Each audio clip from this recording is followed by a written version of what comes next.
es un carrusel, carrusel, carrusel, carrusel. La vida es un carrusel, carrusel।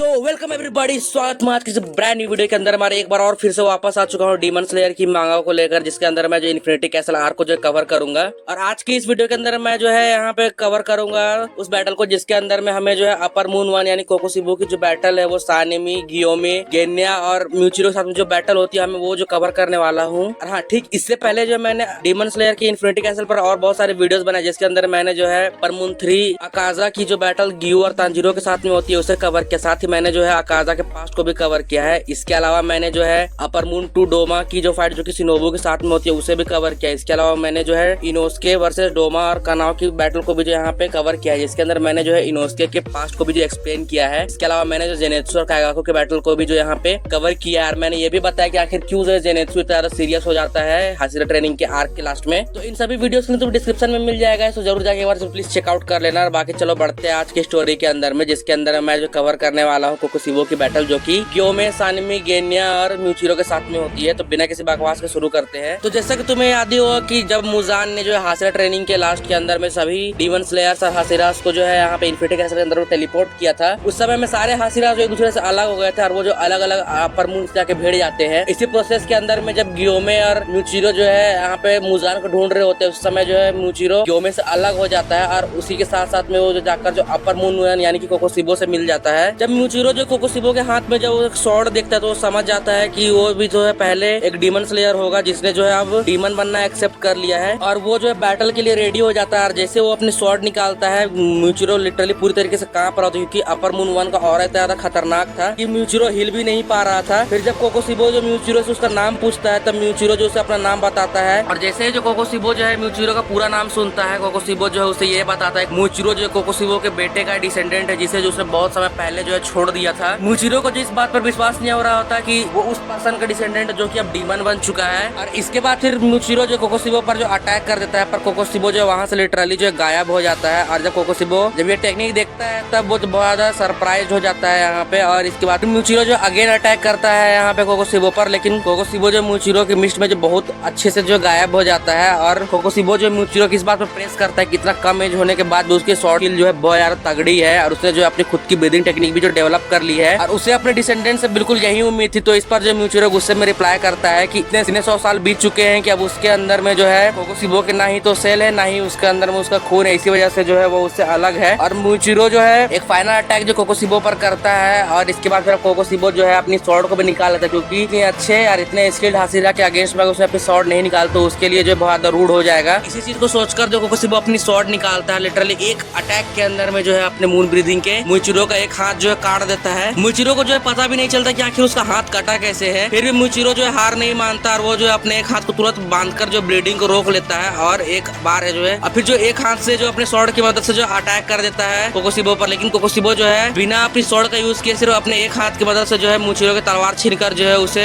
उसी की तलवार से स्टैब कर देता है, उसे दीवार पे सीधे चिपका देता है। कोकोशिबो का प्लान था कि वो म्यूचिरो को भी जो है एक डीमन बना दे, क्योंकि वो जो उसका डिसेंडेंट है, तो हो सकता है कि फ्यूचर में जाकर जो बहुत पावरफुल डीमन बनेगा। और वो म्यूचिरो से ये भी कहता है कि उसे डरने की जरूरत नहीं है, एक बार जो वो डीमन बन जाएगा तो उसे अपना हाथ भी जो रिजनरेट कर लेगा, तो उसे सोचने की कोई दिक्कत नहीं है। और इनकेस अगर या फिर वो जो ब्लड लॉस से मर जाता है या फिर जो मुजान उसे डीमन बनाने से रिजेक्ट कर देता है, तो इस दोनों हालत में जो दोनों मर ही जाएगा। तो इसका मतलब है कि म्यूचिरो की किस्मत में सिर्फ मरना ही लिखा था। जब कोकोशिबो जो है म्यूचिरो से ये बातें कर रहा होता तभी हम देखते हैं कि कोकोशिबो के पीछे के ठीक पे जो है गेन्या खड़ा होता है और उसे भी जो है कोकोशिबो को ज्यादा डर लग रहा होता है। लेकिन गेन्या जो अपनी शॉटगन को जो है कोकोशिबो पर एम करके बैठा होता है, जैसे जो फायर करने वाला होता है, हम देखते हैं कि कोकोशिबो जो ठीक गेन्या के पास आ जाता है और वो जो उसका शॉटगन वाला हाथ भी काट देता है। लेकिन फिर भी जो गेन्या हार नहीं मानता और वो जो अपनी दूसरी हाथ से जो अपने स्वॉर्ड की मदद से जो है कोकोशिबो पर अटैक करता है। लेकिन कोकोशिबो जो उसका वो हाथ भी जो सेकंड्स के अंदर में काट देता है। और फिर कोकोशिबो जो है ये बताता है कि गेन्या की तरह जो कुछ 100 साल पहले एक और पर्सन था जो कि डीमन को खाया करता था। और कोकोशिबो को ये बिल्कुल बर्दाश्त नहीं कि एक फेक डीमन जो है उनके बीच में घूम रहा है, इसी वजह से जो है वो उसे छोड़ेगा नहीं और उसे मार देगा। और ऐसा कहकर जो है कोकोशिबो गेन्या को बीच से ही काट देता है। लेकिन इसके बाद भी जो है गेन्या जो है मरता नहीं नहीं है। तो इसे देखकर कोकोसिबो भी जो हैरान हो जाता है कि उसने जब पिछली बार जो है ऐसा सेम अटैक जो है उस बंदे पर किया था जो कि डीमन को खाता था, तो वो जो मारा गया था, लेकिन गेनिया जो है कुछ ज्यादा ही रेजिलियंट है, इसी वजह से वो जो सर काटने वाला होता है। और जैसे ही जो कोकोसिबो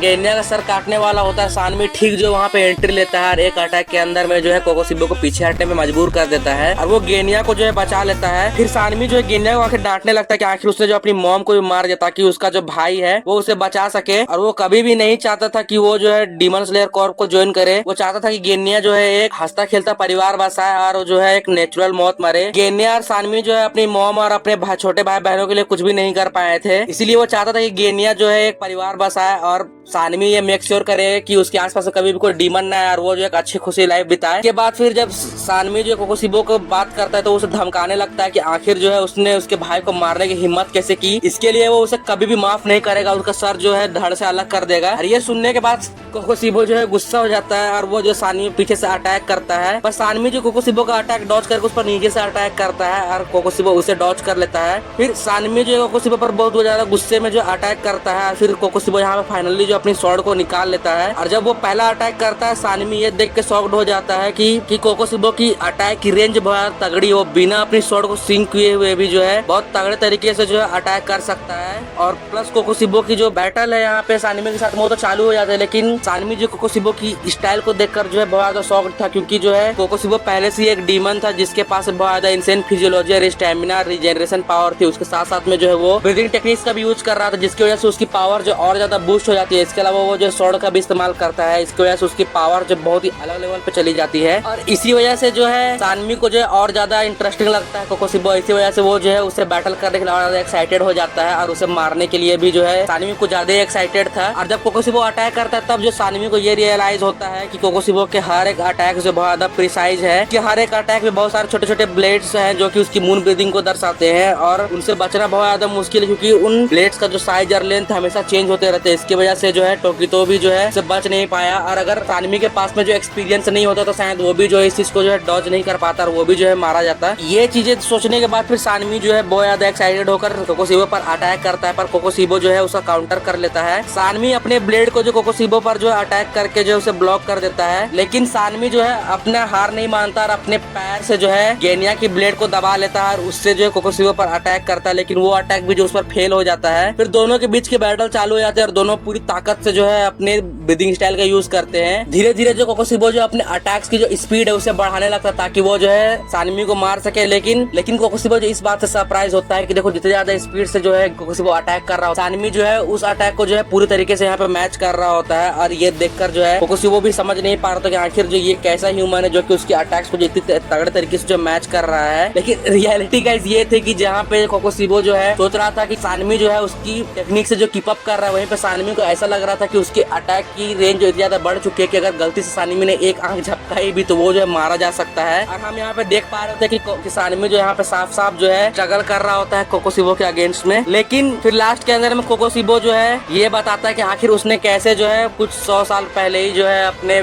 विंड पिलर के साथ में मिलकर जो अपने टेक्निक्स को कुछ ज्यादा इम्प्रूव किया था, उसी टेक्निक्स का जो इस्तेमाल यहाँ पे कोकोसिबो करता है। उस अटैक से सानमी इतना ज्यादा डैमेज हो जाता है कि उसे मूव करने की हालत में नहीं था, उसके पूरे शरीर से जो है ब्लड गिरने लगता है। और कोकोसिबो ये भी बोलता है कि अगर इस हालत में उसने जो मूव करने की कोशिश की तो उसके सारे ऑर्गन्स जो है उसके शरीर से बाहर निकल जाएंगे। लेकिन तभी जो है कोकोसिबो ये नोटिस करता है कोकोसिबो का पल्स जो बहुत ज्यादा हाई हो चुका है। इस पर जो सानमी बहुत अजीब तरीके से हंसते हुए ये बताता है का जो ब्लड बहुत ज्यादा रेयर टाइप का मरीची ब्लड है, जिसे स्मेल करने से डीमंस जो है यहाँ पे बहुत इंसेन हो जाते हैं और वो जो है ड्रंक हो जाते हैं। और ये चीजें जो अपर मून पर भी काम करती है, इसके बारे में जो है इसके बारे में सानमी को पता नहीं था, लेकिन जब जो है इस चीज से कोकोसिबो भी अफेक्ट होने लगता है तो सानमी जो है हंसने लगता है। फिर हमें पता चलता है कि आखिर उसे जो कैसे पता चला कि उसका ब्लड जो ज्यादा रेयर है कि जो कि डीमंस को भी जो नशा करवा सकता है। इसके बाद फिर हमें जो है सानमी का पास्ट दिखाया जाता है, जिसके अंदर हमें ये पता चलता है कि जब सानमी की मॉम जब डीमन बन चुकी थी, उसने जो अपने ही बच्चों पर जो है कुछ ज्यादा तगड़े तरीके से अटैक कर दिया था। तब उस पर जो है सानमी गेनिया को बचाने बचाने के लिए अपनी मॉम से जो फाइट करने लगा। और जब तक जो है सानवी का खून निकलता है तब जो उसकी मॉम की मूवमेंट जो कुछ ज्यादा स्लो हो जाती है और ये बात जो है सानवी नोटिस कर लेता है। और इसके बाद फिर वो जो अपनी मॉम को मार देता है। और इसके बाद फिर उसका सिर्फ एक ही मोटिव था कि उसे जो है डीमंस को हंट करना है। और उस रात के बाद से जो है सानवी की आंखों से जो उसकी लाइट भी गायब हो गई थी, उसे जो हर चीज जो है ब्लैक एंड व्हाइट में दिखती थी। और उसका सिर्फ एक ही मोटिव था कि डीमंस को किसी तरीके से मारना। और उस टाइम तक जो है सानवी को जो है निचरिन शॉट्स के बारे में पता भी नहीं था। इसी वजह से जो है सानवी अपने नॉर्मल वेपन्स का यूज करता था। वो चेन्स और स्वॉर्ड, सिकल और एक्स जितने भी अलग अलग तरह के वेपन्स होते थे उसकी मदद से डीमन से जो है फाइट करता था। और उन्हें जो है रात भर जो है इनकाउंटर करता था। और जब वो रात बीत जाती थी तब वो दिन के अंदर में जो डीमंस को जो है बांध कर जो धूप पे छोड़ देता, जिसकी वजह से डीमंस जो है मर जाते थे। अब देखो एक बहुत ज्यादा रिस्की तरीका था अटैक करने का डीमंस पे, लेकिन सानवी के पास में कोई ऑप्शन था नहीं। फिर भी जो है वो जो है सर्वाइव कर जाता है बहुत सारे डीमंस के अटैक को। और अपने लक और अपने रेयर ब्लड की मदद से जो है वो उन डीमन से जो है आराम से फाइट कर लेता था। और जब वो डीमन से फाइट करता था तभी उसे पता चला था अपनी इस एबिलिटी के बारे में कि उसके ब्लड से जो वो डीमंस को स्लो कर सकता है। फिर एक दिन अचानक से उसे एक डीमन स्लेयर मिलता है जो कि सेम डीमन को चेस करता है जिससे जो सानवी फाइट कर रहा होता है। और फिर उसकी वजह से जो है सानवी डीमन स्लेयर कॉर्प्स को ज्वाइन करता है। इसके बाद फिर हम देखते हैं कि सानवी और उसका दोस्त जिसने जो डीमन स्लेयर कॉर्प्स ज्वाइन करवाया था उसके साथ में मिलकर जो है उसने जो एक लोअर मून 1 को मारा था। लेकिन इस बैटल के अंदर उसका दोस्त मारा जाता है। लेकिन इसकी वजह से सानवी जो है विंड पिलर बन जाता है। और यहीं पे जो हम देखते हैं कि आखिर कैसे जो है सानवी यहाँ पे हासिरा बनता है। इसके बाद फिर जब हम रियल टाइम में आते हैं जहाँ पे हम देखते हैं कि सानवी जो अपनी पूरी ताकत की मदद से जो कोकोशिबो पर अटैक करता है। और कोकोशिबो इस बात से हैरान था कि सानवी के इतना डैमेज होने के बाद जो है वो आखिर मूव कैसे कर पा रहा है। फिर जो है कोकोशिबो ये नोटिस करता है कि सानवी ने जो है अपने मसल्स को जो है फोर्सफुली यहाँ पे प्रेशराइज किया ताकि उसकी बॉडी जो है उसके ऑर्गन्स को बाहर ना निकाल दे और अपनी ब्लीडिंग को जबरदस्ती जो है रोक लिया है। इस चीज से कोकोशिबो भी हैरान था कि आखिर जिसने भी हासिरा से उसने आज तक फाइट किए कभी भी वो लोग जो इतना ज्यादा लंबा टिक नहीं पाए हैं। लेकिन सानवी की बात अलग है, वो जो है इतनी ज्यादा डैमेज होने के बाद भी जो कोकोशिबो से जो है लड़ने के लिए तैयार है पूरी तरीके से। उसकी जगह पर कोई और हासिरा होता तो अब तक जो है वो मारा जाता। लेकिन सानवी की बात ही अलग है। सानवी जो फोर्सफुली अपने मसल्स को जो है यहाँ पे फोर्स कर रहा है कि वो जो है अपने ब्लीडिंग को रोक सके और वो जो है कोकोशिबो पे अटैक कर सके। कोकोशिबो जो है लड़ते लड़ते जो सानवी को इस बात के लिए जो है प्रेज भी करता है। और लड़ते लड़ते कोकोशिबो से जब सानवी और कोकोशिबो से लड़ते हुए सानवी जो अपने पास्ट को भी याद कर रहा होता है कि आखिर कैसे जो है वो हासिरा बनने के बाद जो है पहली बार उबियासकी से मिलता है। तब वो जो उसे बहुत ज्यादा गुस्सा होता है कि आखिर उबियासकी की फैमिली जो है और वो लोग जो डीमन स्लेयर को सिर्फ एक मोहरे की तरह यूज करते हैं। अगर कोई जो है मर भी जाता है तो वो लोग जो उसे रिप्लेस कर देंगे। इस बात से जो है सानवी कुछ ज्यादा ही गुस्सा था यहाँ पे। ग्योमे जो है गुस्से के अंदर में सानवी को शांत करने की कोशिश तो करता है पर उबियासकी जो है ग्योमे को रोक लेते हैं। इसके बाद फिर उबियासकी जो है सानवी से माफी मांगते हैं कि उसकी जो कमजोरी है कि वो जो स्वॉर्ड को चला नहीं सकता है। ऐसा नहीं है कि उबियासकी ने ट्राई नहीं किया कभी पहले स्वॉर्ड चलाने की, लेकिन उबियासकी की हालत और शरीर इतना ज्यादा कमजोर है कि वो जो है स्वॉर्ड स्विंग नहीं कर सकता। अगर वो थोड़ी देर तक जो है स्वॉर्ड चलाते हैं तो इसकी वजह से जो उनकी शरीर जो है उनका साथ नहीं देती और उन्हें जो है और कुछ ही स्विंग्स करने के बाद जो उबियासकी की बॉडी जो है जवाब दे जाती है। उसका शरीर इतना ज्यादा कमजोर है कि वो जो स्वॉर्ड को जो है यहाँ पे ठीक से प्रॉपर चला नहीं सकते। इसी वजह से वो लोग जो है रिलाय करते हैं डीमन स्लेयर्स पे और अपनी इस इनएबिलिटी के लिए जो है वो गेनिया से माफी भी मांगते हैं। फिर उबियासकी ये बताता है कि डीमन स्लेयर्स के अंदर में जो है उबियासकी और उसकी फैमिली जो प्रायोरिटी नहीं है, बल्कि जो डीमन स्लेयर जो कि डीमन से जो है लोगों को बचाते हैं वो उनकी प्रायोरिटी है। लेकिन जितने भी डीमन स्लेयर्स के लोग हैं वो लोग जो है उबियासकी को ज्यादा ही रिस्पेक्ट करते हैं। इसी वजह से उन्होंने जो उसे टॉप प्रायोरिटी रखा हुआ है। लेकिन अगर सानवी चाहता है तो वो जो है बाकी लोगों को फॉलो ना करके जो है खुद को जो है यहाँ पे प्रायोरिटी दे सकता है। क्योंकि उबियासकी ये नहीं चाहती सानवी जो है उबियासकी और उसकी फैमिली की रिस्पेक्ट करे, बल्कि वो ये चाहता है कि वो जो है अपनी हासिरा का जो पोजीशन है उसका यूज करके जो जितने सारे लोगों को बचा सकता है वो बचाए। तो ये सुन के जो है सानवी थोड़ा सा शांत हो जाता है। फिर जो है उबियासकी जो है सानवी को उसके दोस्त की विल देता है जिसके अंदर में वो ये बताता है कि वो जो है सानवी को अपना भाई मानता था। इसी वजह से उसने जो अपनी जान दे दी ताकि वो जो अपने भाई को बचा सके। और ये देखकर जो है सानवी को अपने भाई गेनिया की याद आ जाती है। इसके बाद फिर हम देखते हैं कि सीन शिफ्ट हो जाता है प्रेजेंट के अंदर में, जहाँ पे कोकोशिबो जो है सानवी से फाइट कर रहा होता है और वो जो है उसके स्वॉर्ड को जो है जमीन पे गिरा के ब्लॉक कर देता है। सानवी जो है गेनिया की शॉटगन का इस्तेमाल करके जो कोकोशिबो पर अटैक करता है ताकि वो जो उसके स्वॉर्ड को छोड़ दे। लेकिन कोकोशिबो जो अपनी स्वॉर्ड की मदद से जो उसे डिफ्लेक्ट कर देता है। और इसके बाद फिर लग रहा था कि सानवी जब नहीं बचे, क्योंकि कोकोशिबो जो फाइनल अटैक करता है इसकी वजह से सानवी जो लगभग मरने ही वाला होता है। लेकिन गाइस तभी हम यहाँ पे देखते हैं कि यहाँ पे जो ग्योमे की एंट्री होती है और वो जो एक अटैक के अंदर में जो है सानवी को कोकोशिबो के अंदर से बचा लेते हैं। और गाइस आज की वीडियो जो है यहीं पे खत्म होती है। अब जब इसके बाद जो अगला पार्ट जब मैं इसे कवर करूंगा तो इसके अंदर में हम देखने वाले हैं यहाँ पे सानवी और ग्योमे की फाइट जो कि मिलकर जो है अपर मून 1 से लड़ने वाले हैं। तो क्या जो है वो गाइस गाइस ये दोनों मिलकर जो है अपर मून 1 कोकोसिबो को हरा पाएंगे यानी मुझे गाइस कमेंट्स के अंदर में जरूर बताना। अगर तुमने वीडियो यहाँ तक देखी है तुम्हें वीडियो जरूर पसंद आई होगी। प्लीज गाइस वीडियो को लाइक कर चैनल को सब्सक्राइब कर देना। बाकी मैच में सबसे brand new thank for watching.